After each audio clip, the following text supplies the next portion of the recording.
Live from our newsroom, it's the Hard Times Podcast.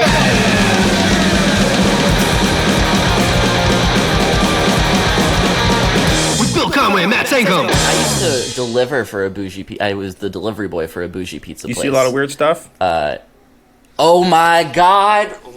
I'll do the top. We'll do the top two because that's all I can remember. One time it was this huge walk up and, giant pizza. The woman This is in New York? opens the door. Oh, no, this was in DC. And she's wearing just underwear. And she's like, "You're late." And I'm like, "Yeah, I'm sorry. We've had a lot of orders." She grabs the pizza, and I go, "You didn't mention anything about the tip." She goes, "No," and slams the door in me. And then a guy next door who is moving in just looks at me and goes, "Ugh, bitches, man." Wait, so she didn't have a shirt or a bra on? Bra and underwear, but it was one of those things where it's like, I just caught you in the middle of something. She's like, my bad. faucet is leaking. Do you want to take a look? I told my boss that, and then he immediately was like, "Yeah, I've had stories of people trying to have sex with me when I'm delivering pizzas." And I was like, this is not the conversation that I want to have with you. My favorite one, though,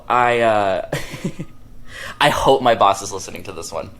It was like my second or third day. Your pizza boss, tracking you online desperately, being like, "I wonder if Liam's on a podcast this week." I once wore non-blue jeans to work, and he gave me a 5-minute stern conversation about how that wasn't part of the uniform, and that he gave me a pass this time, but it was only blue jeans. What color did you wear? Whoa. You fucking scumbag. Oh, come on. I know. Yeah, I'm with the boss here. You blended it in with the tomato sauce. No, Yeah, everyone that's is exactly. going to lose you. I was hiding in the tomato sauce so I wouldn't do any work. So it took me forever to find this house, and I knock on the door, and this guy in all Under Armour comes out and he goes, "Listen, buddy, I've been waiting half an hour for this pizza, and it's late. And I'm, he's all this stuff." His kid is crying in the back, and his wife very meekly peeks out the door and then goes back behind, and he's just yelling at me. And I'm like, "All right, man, I'm making $5 an hour. What do you want me to do here?" And he throws the money at me, and I catch it, which I thought was pretty fly. And then as I was turning around to leave, I muttered to myself, "I hope your kid dies," which maybe I shouldn't have said. I regret saying it, okay? But I'm 19 and I'm mad. And he goes, "Excuse me?" And I go, "Have a good night." And I'm in my car, and I'm like, my boss is probably going to call me. And then my boss calls me. And he's like, "Hey, Liam, hope you're doing okay. We got the weirdest call. Did you threaten a child on your life's delivery?" And I go, I don't think I did. That's crazy. I don't think I did. That sounds... I mentioned that there was a kid crying, and I said, "Oh, is your kid crying? Maybe they misheard that." You go, "Oh, that's probably what it was. Don't worry about it. We've blocked them from ever ordering pizza from us again. So just come on in. You can go home early." That guy, you just totally gaslit him. He's got a story on a different podcast, and he's going, "Dude, this pizza guy came to my house, looks my kid dead in the eye, and said, 'I'm going to kill you, you little fucker.' I call his boss, and his boss says, 'I can never order pizza again.'" Look, I'm the bad guy of that story. There's no influence around it. But I also needed to keep my job. That's capitalism, baby. It's weird to me that this guy's saying he waited 30 minutes because it's That's a very reasonable amount of time to wait. For any food delivery. I'm sitting here for 18 fucking minutes waiting for this pizza. It gets worse because I had another delivery to do after that, and when they opened it, it was that guy's pizza. So I had switched the pizzas too. Liam, you're just getting worse and worse. Second or third day on the job. You were incompetent. Yeah. I mean, maroon pants. I'm a little worried now because he works for us. Sounds like he's really bending the rules of his gigs here. That's what I learned in my private high Have you school. ever threatened to harm any of the guests that you schedule on our podcast? All the time, absolutely. I'm scared right How now. do you think we got Jell-O on? Sophie, you ever have it? I pretended to be Governor Cherry Sophie, Brown. you ever have any weird jobs?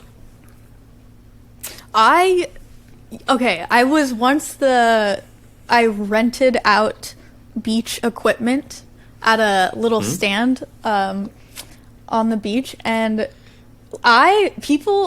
you just forget that people are just fucking insane everywhere.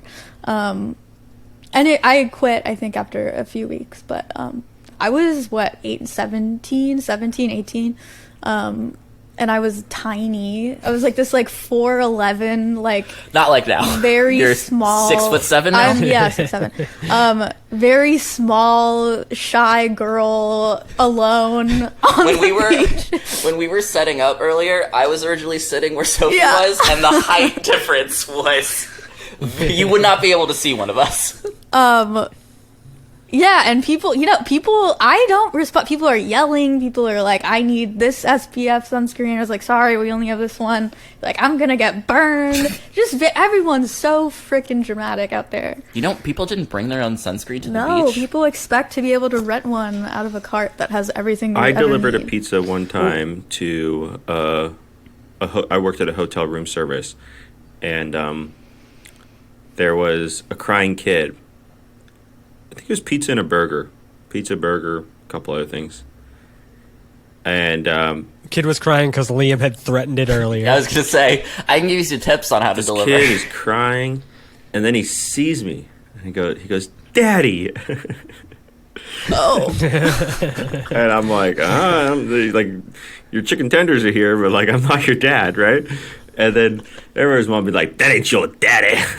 Your daddy's long gone," chastising the kid. I was like, Jesus Christ, what did I walk into? And the kid's name was Matt or something. She was like, "Get over here, Matt. That's not your dad." And I was like, because my name's Matt, so I was like, "Oh my God, this is little Matt." I was like, I think maybe I should adopt this kid. But I feel like I used to walk in on a bunch of weird stuff. Deliver food to a guy one time who looked exactly like Ron Weasley, but maybe 150 pounds overweight, wearing only a leopard G-string Speedo. And I had a conversation with him for 15 minutes about the economy and recent news or something, never acknowledging the fact that he was pretty much butt naked and looked exactly like Ron Weasley. I hope he's doing great. I hope he is invested in good crypto. He's dead. I have no idea. I just got back from his funeral.